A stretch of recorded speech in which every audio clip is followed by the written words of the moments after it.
नमस्कार दोस्तों। तो लास्ट क्लास में हमने पढ़ा था कि पोल्ट्री में हाउसिंग सिस्टम, उसमें एक पॉइंट और रह गया था कि ब्रूडिंग यानी कि जो चूजे रहते हैं उनका रख रखाव कैसे करेंगे। यानी कि जो 6 से 8 सप्ताह के जो चूजे रहते हैं उनका रख रखाव करना, या फिर उनको अतिरिक्त ऊष्मा देना यानी कि एक्स्ट्रा उनको हीट देना, उसको ही बोलेंगे हम ब्रूडिंग। तो एक हमारा लास्ट पॉइंट रह गया था पोल्ट्री में, वो है ब्रूडिंग। क्लियर। तो ब्रूडिंग कहते कैसे हैं? तो ब्रूडिंग की अगर परिभाषा देखें तो शुरुआती 6 से 8 सप्ताह के चूजों को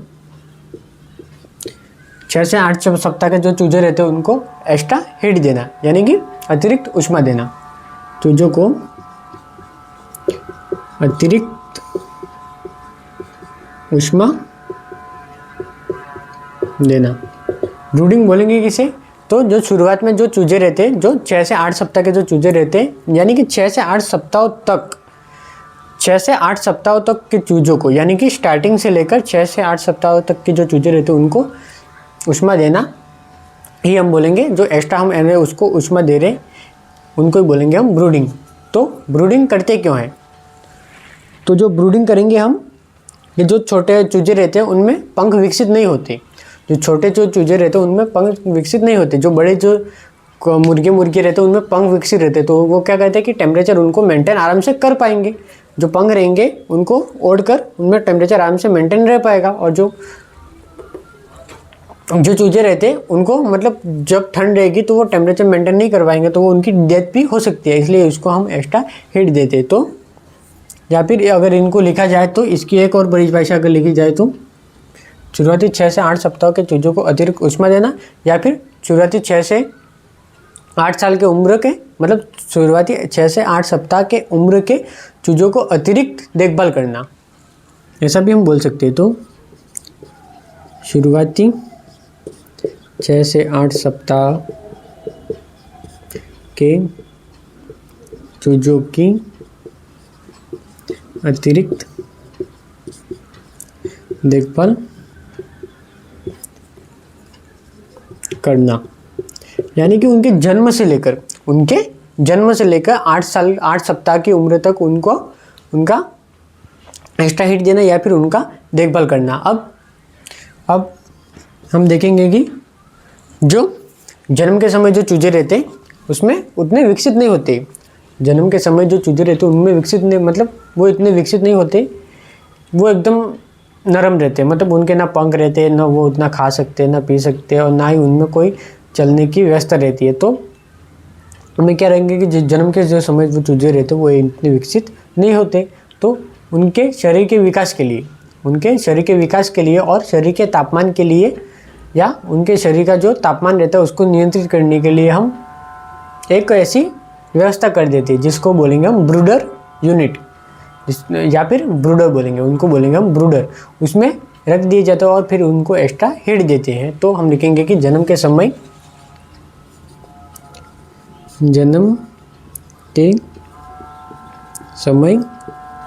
चूजे विकसित नहीं होते हैं। अब जो जन्म के समय जो चूजे रहेंगे वो इतने विकसित नहीं होते, तो उनके शरीर के जो विकास होता है और शरीर का जो तापमान रहता है उसको नियंत्रित करने के लिए हमें, मतलब ऐसा लिखेंगे कि अतः उनमें शरीर के तापमान को नियंत्रित करने की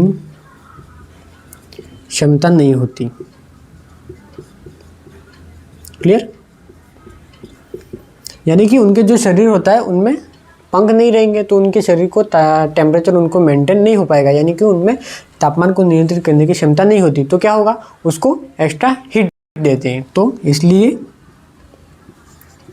इसलिए उन्हें एक्स्ट्रा हीट दी जाती है।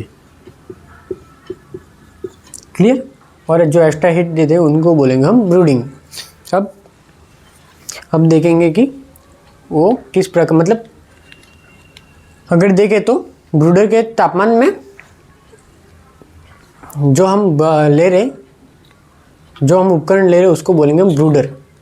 जो हम उसको एक्स्ट्रा जो हीट देंगे उस उपकरण को बोलेंगे ब्रूडर। तो उस ब्रूडर के जो तापमान रहता है उसको हर सप्ताह 5 डिग्री फ़ारेनहाइट कम करेंगे, क्योंकि उसमें धीरे धीरे अगर विकास होगा, जो उनमें धीरे धीरे विकास होगा, पंखों का विकास हो रहा है, वो टेम्परेचर मेंटेन कर पा रहे हैं, तो उनमें धीरे धीरे हर सप्ताह 5 फ़ारेनहाइट जो तापमान है वो कम करेंगे। तो ब्रूडर में हर सप्ताह 5 डिग्री फ़ारेनहाइट तापमान कम करते जाते हैं। ऐसा क्यों करेंगे? क्यों? तो क्योंकि उसमें जो उम्र बढ़ने के साथ साथ उनमें पंख विकसित हो जाएंगे, तो तापमान को कंट्रोल कर सकते हैं। तो ऐसा क्यों करेंगे? क्योंकि उनमें उम्र बढ़ने के साथ साथ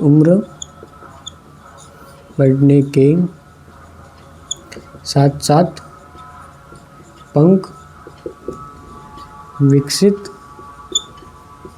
हो जाते हैं तथा वह तापमान को कंट्रोल कर सकते हैं। यानी कि अगर हम देखें इसकी स्टार्टिंग से, तो ब्रूडिंग कहते कैसे हैं? ब्रूडिंग कहते कैसे है? तो जो चूजे रहते हैं उनके जन्म से 6 से 8 सप्ताह तक उनको अतिरिक्त देखभाल करना या फिर उनको अतिरिक्त ऊष्मा देना ही हम बोलेंगे ब्रूडिंग। और ब्रूडिंग मतलब जब चूजे रहते हैं वो जन्म के समय उतने विकसित नहीं होते, तो उनमें क्या रहता है कि उनको जो शरीर का तापमान है वो उतना मेंटेन नहीं कर पाते, अथवा उनके शरीर के तापमान को वो नियंत्रित नहीं कर सकते, यानी कि उनमें क्षमता नहीं होती, तो उनको एक्स्ट्रा हीट जो देते हैं उनको बोलेंगे ब्रूडिंग। और जो ब्रूडर का जो तापमान रहता है वो हम हर सप्ताह के हिसाब से 5 डिग्री फ़ारेनहाइट कम करेंगे। क्यों करेंगे? क्योंकि उम्र बढ़ेगी तो उनमें पंख भी विकसित होंगे, जिससे वो धीरे धीरे वो उनमें उनके साथ साथ विकसित हो जाए तथा वह तापमान को कंट्रोल कर सकते हैं, या फिर तापमान को कंट्रोल करने की क्षमता आ जाती है। तापमान को कंट्रोल करने की क्षमता विकसित होती रहती है। क्लियर? तो उसमें क्या रहेगा कि उसमें 5 डिग्री फ़ारेनहाइट हर सप्ताह तापमान कम करेंगे। क्यों करेंगे? तो क्योंकि उसमें जो उम्र बढ़ेगी उसके साथ साथ उसमें क्या रहेगा कि पंखों का विकास होगा और उनमें जो तापमान को जो कंट्रोल करने की क्षमता है वो बढ़ती रहती है। क्लियर? उसके बाद हम देखेंगे कि ब्रूडर कैसा होता है, यानी कि जिनको हम ब्रूडर बोल रहे हैं वो ब्रूडिंग देंगे, यानी कि उनको एक्स्ट्रा ऊष्मा देंगे, वो कैसा होता है। तो हम देखेंगे कि जो ब्रूडिंग यूनिट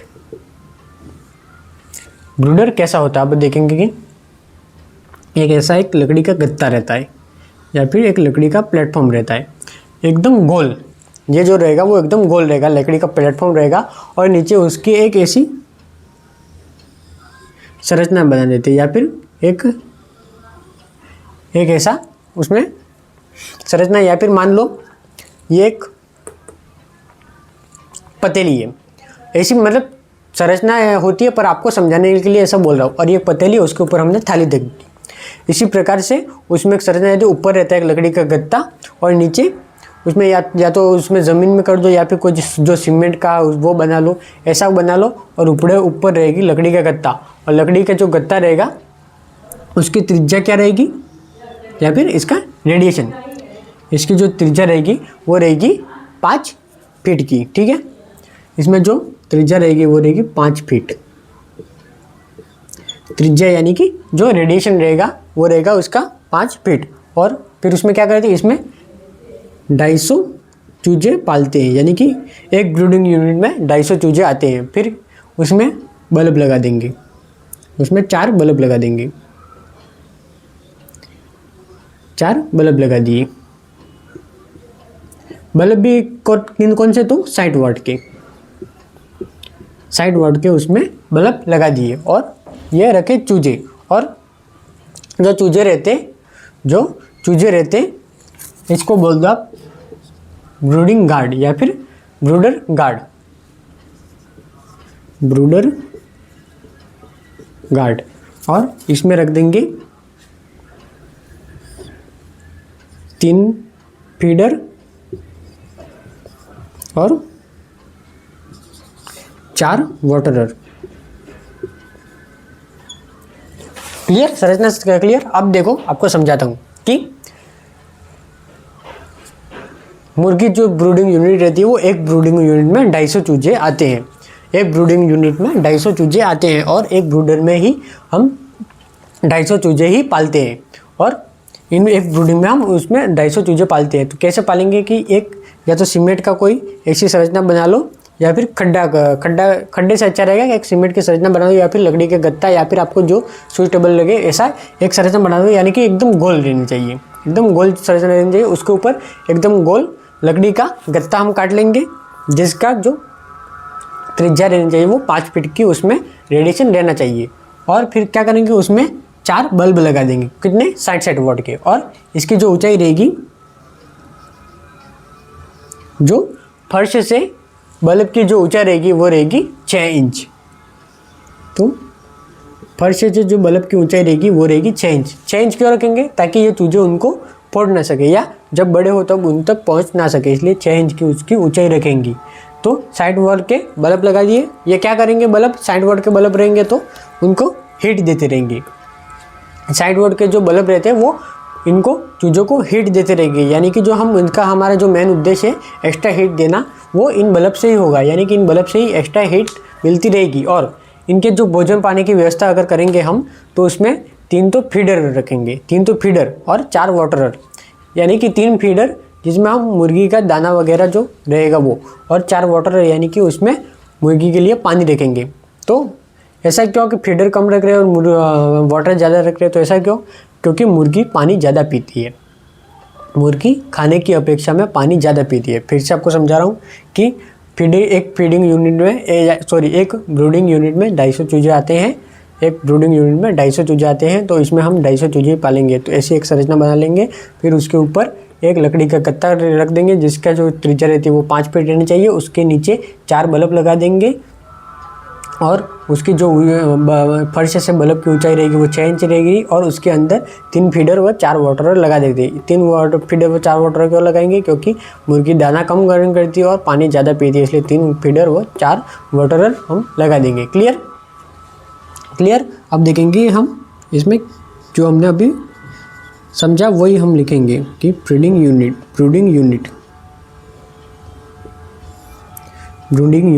होती क्या है। तो इसमें क्या रहेगी कि 5 फीट त्रिज्या का एक ब्रूडर गार्ड रहेगा। तो 5 फीट त्रिज्या या फिर रेडियस का एक ब्रूडर गार्ड रहेगा। ये जो ऊपर जो लकड़ी का गत्ता है वो 5 फीट व्यास का या फिर 5 फीट त्रिज्या का एक ब्रूडर गार्ड रहता है, जिसे ऊपर हम ढकते हैं। फिर उसमें क्या रहेगा कि इसमें 4 बल्ब लटके होंगे, जिसमें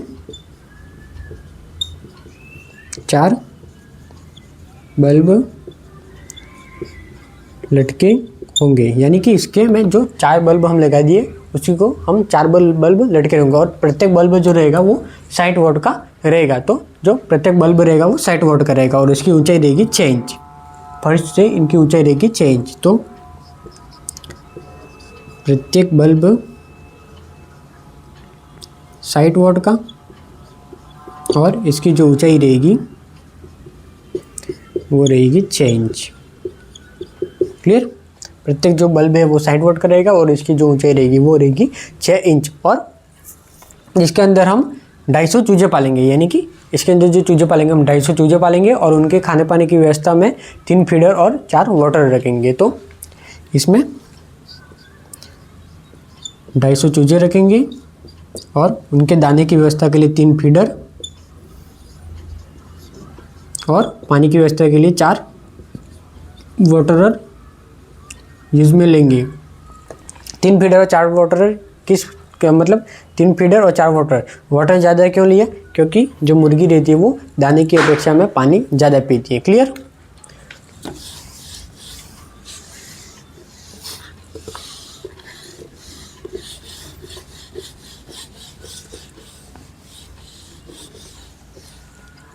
अब हम देखेंगे कि जो ये मतलब हमने पढ़ा अभी, तो ये तो नॉर्मल ब्रूडर है। अब जो कृत्रिम ब्रूडर यानी कि आर्टिफिशियल जो ब्रूडर रहता है वो किस प्रकार से रहेगा, यानी कि उसमें जो टेम्परेचर मेंटेन करते हैं वो किस प्रकार से करेंगे। तो कृत्रिम ब्रूडर में एक तो जो टेम्परेचर मेंटेन रहता है और प्रति पक्षी की जो जगह मिलती है मतलब तापमान, तो यही हमारी हेडिंग रहेगी कि कृत्रिम ब्रूडर में जो तापमान रहता है वो किस प्रकार से रहेगा। तो पहला तो हम लेंगे कि चूजों की उम्र किस उम्र पर कितना रहेगा, और दूसरा रहेगा कि चूजों को कितना मतलब प्रति पक्षी उसमें फर्श की आवश्यकता या प्रति पक्षी फर्श की जगह, प्रति पक्षी फर्श की जगह, और आगे हम लेंगे कि उसका जो टेम्परेचर रहता है वो कितना रहेगा। तो इसमें तापमान, और जो ये रहेगा वो सेंटीमीटर स्क्वायर में रहेगा, मतलब उसका जो सेंटीमीटर स्क्वायर में उसका सेंटीमीटर स्क्वायर में उसका रहेगा। क्लियर?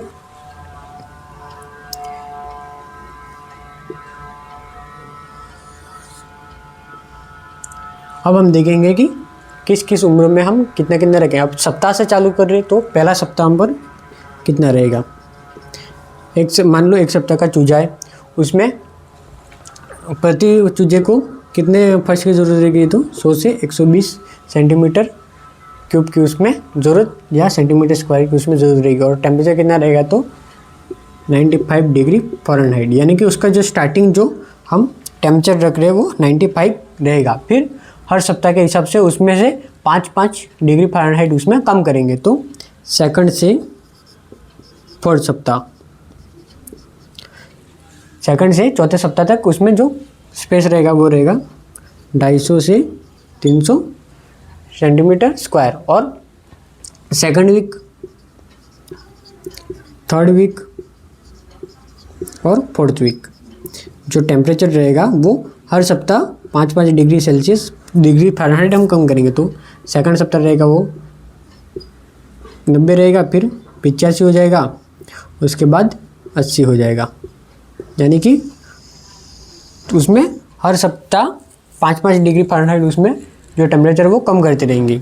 फिर क्या होगा कि आगे 5 से 8 सप्ताह तक,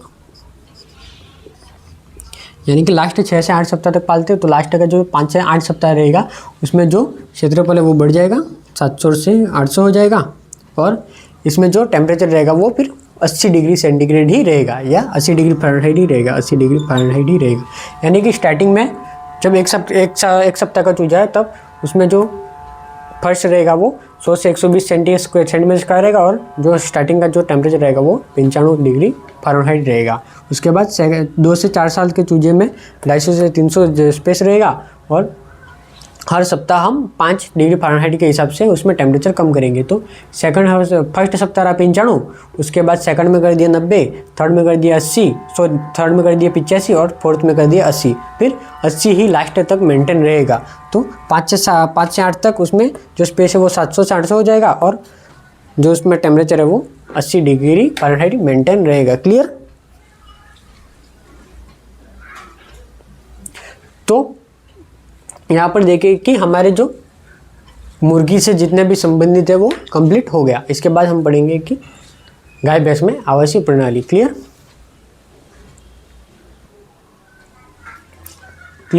और एक हमने लास्ट क्लास में पढ़ा था कि जो पिंजरा जो प्रणाली है पिंजरा प्रणाली, उसमें पिंजरे का माप लिख देना। वो मैंने बोला तो था पर लिखवाया नहीं था। तो पिंजरा प्रणाली में तो पिंजरे का माप, जो पिंजरे का माप रहेगा वो कितना रहेगा, मैंने बोला तो था पर लिखवाया नहीं था। तो पिंजरे का माप रहेगा 14 × 16 × 17 इन सेंटीमीटर स्क्वायर, सेंटीमीटर क्यूब। तो ये रहेगा उसमें पिंजरे का माप। क्लियर, ये लिख लेना उसमें कि पिंजरे का माप जो रहेगा वो 14 × 16 × 17 सेंटीमीटर क्यूब रहेगा। क्लियर। अब हम पढ़ेंगे आगे गाय भैंस में हाउसिंग सिस्टम। गाय भैंस का हाउसिंग सिस्टम किस प्रकार से रहेगा।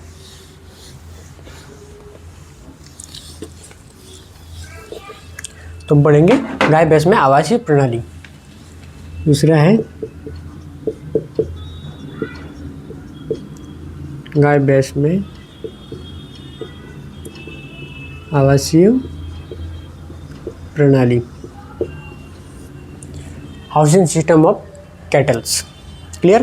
तो ये दो प्रकार से होती है, इसमें ये दो प्रकार से होती है। एक तो रहती है खुली आवासीय प्रणाली,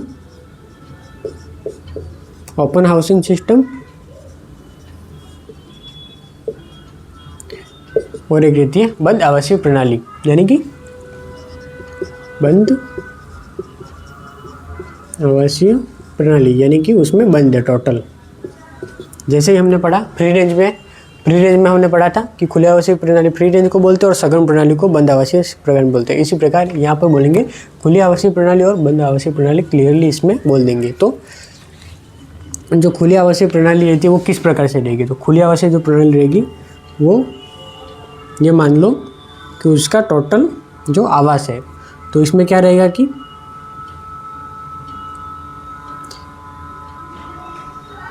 इसमें आधे से ज़्यादा भाग तो उसमें खुला रहेगा और आधे से कम भाग रहेगा वो उसमें घर बना रहेगा। इसमें आधे से ज़्यादा भाग तो खुला क्षेत्र रहेगा। ये हम खुली आवासीय प्रणाली की ही बात कर रहे हैं। उसमें आधा से ज़्यादा भाग तो खुला क्षेत्र रहेगा और जो आधे से कम भाग रहेगा वो रहेगा ढका क्षेत्र। यानी कि अगर इसके 3 भाग करें, अगर 3 भाग करें तो 2/3 हिस्सा तो ये रहेगा और 1/3 हिस्सा ये रहेगा। और अगर इनका अनुपात देखें तो 2:1, यानी कि अगर आवासीय प्रणाली में भी गाय भैंस में खुली आवासीय प्रणाली में अगर खुले क्षेत्र और ढके क्षेत्र का अनुपात पूछे तो 2:1 रहेगा। अब ये किस हिसाब से रहेगा कि ये यहाँ पर हम घर बना देंगे, और यहाँ पर खुला क्षेत्र रखेंगे। तो इसमें क्या रहता है कि जो ज़्यादातर जो जानवर रहता है वो खुले क्षेत्र में ही घूमता रहता है। मतलब ज़्यादातर इसमें जो जानवर रहता है वो खुले क्षेत्र में ही घूमता रहता है। अगर जानवर अगर कोई बीमार हो गया तो उसको उपचार करना है, या फिर उसका दूध निकालना है, या फिर बारिश हो रही है तब उसको बंद क्षेत्र में या फिर जो ढका हुआ क्षेत्र है वहाँ पर लाते हैं। क्लियर। यानी कि बंद आवासीय प्रणाली में क्या होता है कि आधे से ज़्यादा भाग तो खुला रहता है और आधे से कम भाग उसमें ढका हुआ रहता है, यानी कि लगभग 2:1 के रूप में होता है। तो खुले मतलब ज़्यादातर तो जानवर खुले क्षेत्र में ही रहेगा, और जब जानवर का दूध निकालना है या फिर किसी का ट्रीटमेंट करना है या फिर बारिश हो रही है तब भी हम उसको जानवर को ढके क्षेत्र में लाएंगे। ठीक है। और इनका अगर रेशियो पूछ ले तो 2:1 के रूप में इनका रेशियो रहता है। और क्या रहता है कि इसमें कीमत ज़्यादा नहीं लगती, क्योंकि आधा तो खुला क्षेत्र है, आधे से ज़्यादा खुला क्षेत्र है, तो इसमें ज़्यादा कीमत नहीं लगती। और जो ज़्यादातर हम अपनाते हैं या फिर जो ज़्यादातर इंडिया में यूज़ होता है, भारत में यूज़ होता है, वो यही मतलब ये इसी प्रकार से। और बंद आवासीय प्रणाली में क्या होता है कि बंद आवासीय प्रणाली में क्या होगा कि ये टोटल एरिया है, तो टोटल उसका बंद एरिया, यानी कि टोटल ही उसका ढका हुआ क्षेत्र है, टोटली ढका हुआ क्षेत्र है। यानी कि गायों को सिर्फ ढके हुए क्षेत्र में ही, गायों या कैटल को ढके हुए क्षेत्र में रखा जाए, यानी कि लगभग उनको ढके हुए क्षेत्र में ऊपर फर्श है और ऊपर छत है और नीचे फर्श है, ऐसे भाग में गायों को रखा जाता है। उस प्रणाली को बोलते हैं बंद आवासीय प्रणाली। और अगर अधिकतर खुले क्षेत्र में रखा जाता है और सिर्फ दूध निकालने के टाइम पर या फिर उपचार के टाइम पर या फिर वर्षा के टाइम पर जब हम रखते हैं तो उनको बोलेंगे हम खुला आवासीय प्रणाली। अब इनको हम डिटेल में पढ़ेंगे कि खुली आवासीय प्रणाली और बंद आवासीय प्रणाली।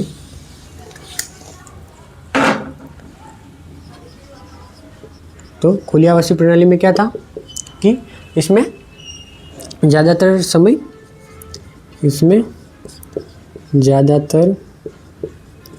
समय जानवरों को खुले क्षेत्र में रखा जाता है। इसमें ज़्यादातर खुले क्षेत्र में रखता है। अगर इसका अपवाद देखा जाए तो या तो उपचार के समय, जब जानवर का उपचार हो रहा है तो उपचार के समय, दूसरा है दूध दोहन के समय, तीसरा देखें तो वर्षा, यानी कि जब बारिश हो रही हो या फिर ज़्यादा ठंड हो या फिर ठंड ज़्यादा हो तब हम उसको रखेंगे। और नॉर्मली तो खुले क्षेत्र में ही रखा जाता है। और अगर देखें तो इसमें खुले क्षेत्र और ढके क्षेत्र का अनुपात देखें तो खुला क्षेत्र व ढके क्षेत्र का अनुपात देखें तो 2:1 के रूप में होता है। और इसकी कॉस्ट कम होती है क्योंकि इसमें अधिकतर तो खुला क्षेत्र है और थोड़े बहुत में भी हम ढका क्षेत्र करें या फिर उनके घर बना रहे तो इसमें कॉस्ट कम होता है, तो कीमत इसमें कम आती है या सस्ता रहता है। तो ये भारत में ज़्यादा यूज़ में होता है, तो इसमें कीमत कम होती है या फिर सस्ता है, तो भारत में इसी का यूज़ होता है। भारत में ज़्यादा यूज़ यही होगा। और अगर बंद आवासीय प्रणाली देखे तो इसमें क्या रहेगा कि जानवर हमेशा ढके हुए क्षेत्र में ही रहेगा। क्या रहेगा? क्योंकि इसमें खुला क्षेत्र नहीं है, तो जानवर हमेशा ढके क्षेत्र में ही रहता है। क्यों? क्योंकि इसमें खुला क्षेत्र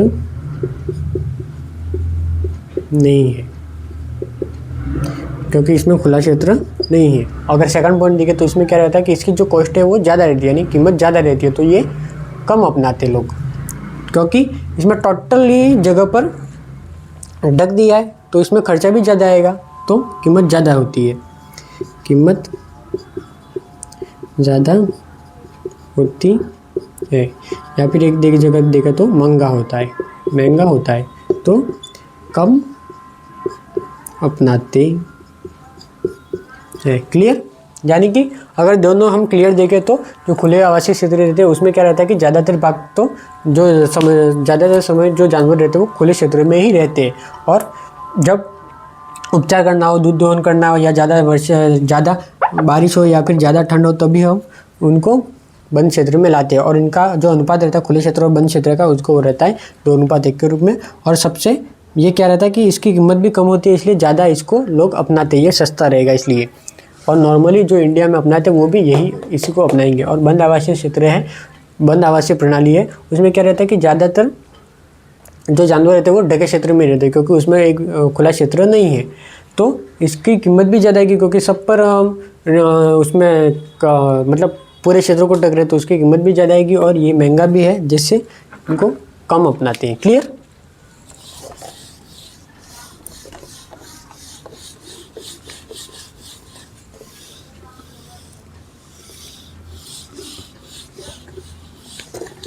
तो हमने यहाँ खुली आवासीय प्रणाली भी देख लिया और बंद आवासीय प्रणाली भी देख लिया। अब जो खुली आवासीय और जो बंद आवासीय जिनमें जो कॉमन पॉइंट है वो हम लिखेंगे, बाकी बाद में उनको डिटेल में पढ़ेंगे। तो पहला है कि जो हमारे पास जो उसमें कॉमन पॉइंट है वो हम पहले पढ़ लेंगे। तो पहला पॉइंट है हमारे पास कि गाय भैंस में गाय भैंस का हम ये जो बना रहे, यानी कि जो आवास बना रहे उनका लॉन्ग एक्सिस क्या रहेगा। तो गाय भैंस व पोल्ट्री के आवास का लॉन्ग एक्सिस, यानी कि किस दिशा में होना चाहिए, किस दिशा से किस दिशा में होना चाहिए। तो किस दिशा में होगा, तो हमें उस दिशा में रखना है कि गाय भैंस को ज़्यादा बीमारियां नहीं हो सके। बीमारियां कैसे नहीं होगी, तो उनको ज़्यादा हवा नहीं लगेगी इसलिए। और हवा ज़्यादा किस दिशा में चलती है, तो अगर ठंडी हवा देखे तो भी पूर्व से पश्चिम में चलती है, अगर गर्म हवा देखे तो भी पूर्व से पश्चिम या पश्चिम से पूर्व में तक और चलती है। तो हमें उनका गाय भैंस का लॉन्ग एक्सिस कैसे रखना है। तो ये मान लो कोई डेयरी फार्म है, यहाँ दक्षिण उत्तर पूर्व पश्चिम, तो ये जो हवाएं चलेगी वो ऐसे चलेगी। ये अगर लॉन्ग एक्सिस देखे तो हवाएं या तो इस तरफ चलेगी या फिर इस तरफ चलेगी। तो इस तरफ अब देखें तो इस तरफ इन तरफ गेट आ गया, इस तरफ गेट आ गया और इस तरफ पूरी दीवार ही आ गई। यानी कि इसमें क्या रहेगा कि अंदर जितने भी गाय भैंस है उनको या फिर जो भी जानवर है उनको सीधी हवा नहीं टकराएगी, जिससे वो बीमार भी नहीं होगी। इसलिए जो इनका लॉन्ग एक्सिस रहता है वो पूर्व से पश्चिम या पश्चिम से पूर्व होना चाहिए। यानी कि अगर पूछे कि गाय भैंस में लॉन्ग एक्सिस कैसा होना चाहिए, तो पूर्व से पश्चिम या पूर्व से पश्चिम से पूर्व होना चाहिए। क्यों होना चाहिए, ताकि उनमें हवाएं सीधी तौर पर नहीं लगे और उनमें बीमारी ज़्यादा ना हो। अब हवाएं तो उत्तर से दक्षिण और दक्षिण से उत्तर भी चलेगी, दक्षिण से उत्तर और उत्तर से दक्षिण भी चलेगी, पर वो कम रहेगी और ये हवाएं ज़्यादा रहती है। इसलिए उसका जो लॉन्ग एक्सिस है वो पूर्व से पश्चिम या पश्चिम से पूर्व होना चाहिए। तो इनका जो लॉन्ग एक्सिस है वो क्या होना चाहिए, तो पूर्व से पश्चिम या पश्चिम से पूर्व इनका लॉन्ग एक्सिस होना चाहिए। यानी कि अगर पूछे कि जो हम लॉन्ग एक्सिस ले रहे गाय भैंस का जो आवास रहता है उनका लॉन्ग एक्सिस ले तो क्या होना चाहिए, तो पूर्व से पश्चिम या पश्चिम से पूर्व होना चाहिए। क्यों लेंगे, तो ताकि गर्मियों में गर्म हवाएं एवं सर्दियों में ठंडी हवाओं से जानवर को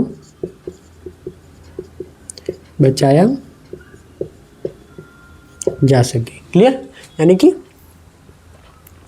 बचाया जा सके, यानी कि उसको जो हवा है वो उसके जो जानवर है उनसे सीधा नहीं टकराएगी, क्योंकि दोनों तरफ दीवार आ गई तो सीधा जानवर से नहीं टकराएगी, तो उनमें जो बीमारी है वो कम होगी। तो अगर उनका गाय भैंस या पोल्ट्री के आवास का लॉन्ग एक्सिस पूछे तो पूर्व से पश्चिम या पश्चिम से पूर्व बताना। क्यों बताएंगे, क्योंकि ताकि उसमें गर्मियों में गर्म हवाएं और सर्दियों में ठंडी हवाएं सीधा ही जानवर को नहीं लगे, यानी कि जानवर को उनसे बचाया जा सके। क्लियर। अब इसी प्रकार से हम देखें तो जो डेयरी फार्म रहते हैं या फिर जो जहाँ पर दूध का उत्पादन रहता है उनको क्या रहता है कि जो उनकी जो सतह रहती है उनको डिसइंफेक्टेड, यानी कि उनको जो संक्रमित रहित बनानी थी। ठीक है, जो उनकी यानी कि हम देखेंगे कि अगर मिल्किंग पार्लर है या फिर जो डेयरी फार्म है उनमें जो लॉन्ग एक्सिस रहता है वो रहता है उत्तर से दक्षिण की ओर, यानी कि ये लंबा। तो उसमें क्या रहेगा कि जो सूर्य का प्रकाश है वो सीधा अंदर आना चाहिए। क्यों आना चाहिए, क्योंकि उसमें उस फर्श को निसंक्रमित किया जाए। उस फर्श को निसंक्रमित करने के लिए उसमें लॉन्ग एक्सिस उसमें उत्तर से दक्षिण की ओर रखते हैं। तो अगर पूछे तो मिल्किंग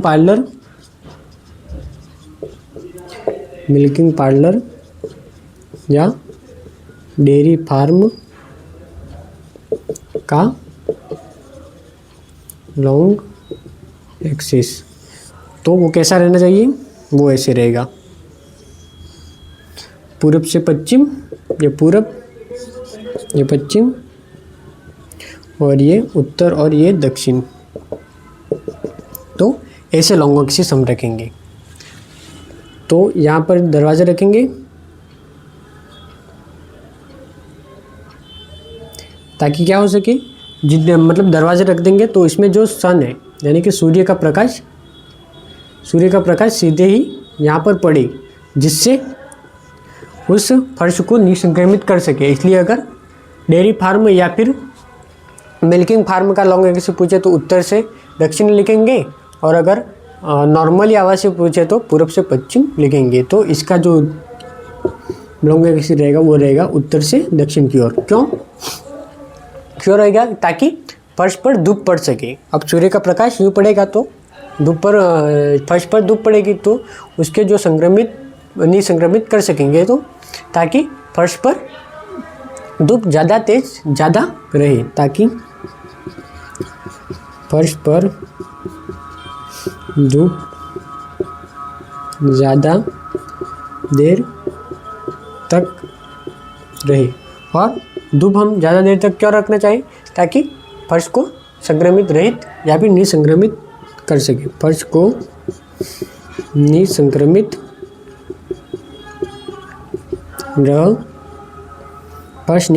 रह सके।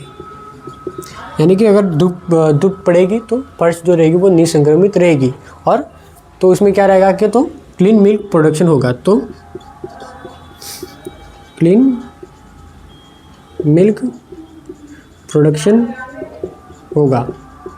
अगर डेयरी फार्म यहाँ पर है तो वहाँ पर धूप ही नहीं पड़ रही, तो उसमें बहुत गंदगी वगैरह होगी, सूखेगा भी नहीं, तो उसमें जो मिल्क प्रोडक्शन वो भी ख़राब होगा, और जानवर का बीमारी भी ज़्यादा हो सकती है।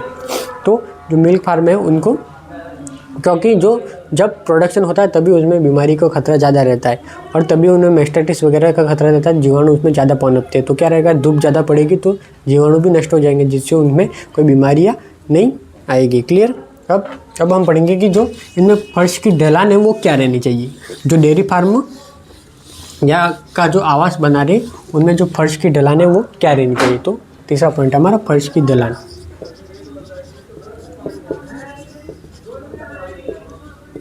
कि जो हम आवास बना रहे हैं उनका फर्श की ढलान क्या रहनी चाहिए। तो फर्श की ढलान कितनी रहनी चाहिए?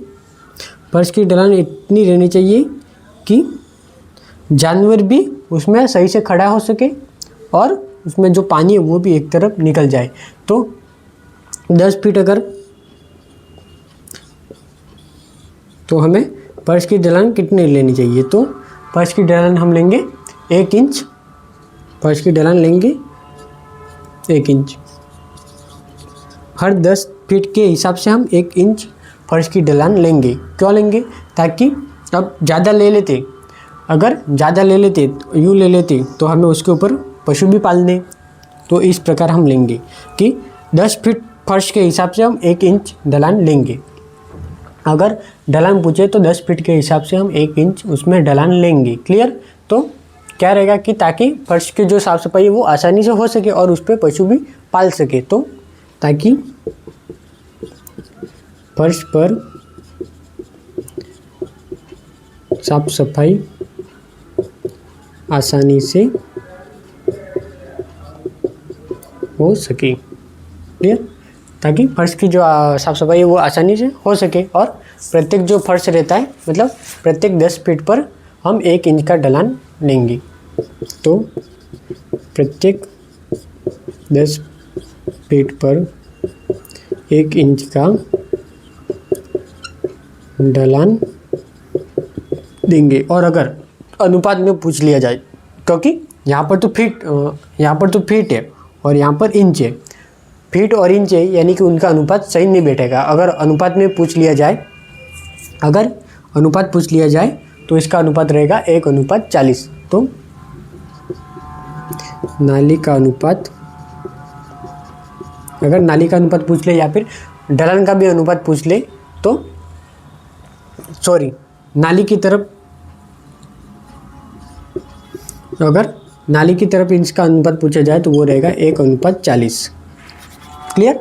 अगर नाली की तरफ इसका अनुपात पूछे तो 1:40 रहेगा। क्लियर? तो इस क्लास में हम यहीं तक पढ़ेंगे, बाकी हम अगली क्लास में हम पढ़ेंगे। क्लियर? Thank you.